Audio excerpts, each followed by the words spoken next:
Baru cakap 2-3 patah dia sangat pung dah meletup. Yang ni mengejam cakap pun tak meletup lagi. Ya, tu biasa. Aura dia, budak cakap aura dia nur lah. Aura apa aura. Buat sekarang dia nur dia kuat. Ya, tarikan nur. Orang yang sedemikian kita tengok aja dia kita dah hati ke Tuhan. Sebab hati dia tak pernah putus dengan tu. Kita lihat wajah orang yang hatinya tak pernah putus dengan Tuhan, hati kita akan ada rasa kesan.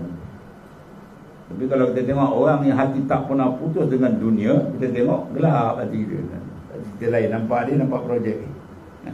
Ya, ada income, ada masuk ke kan? Tu di kepala otak dia. Yang malam pagi petang tu dia. Aulia hati tak pernah putus. Sebab kita lihat gerak dari current ni semua tu gerak daripada Allah SWT. Keberkatan dia menghadap diri kepada Tuhan yang lebih.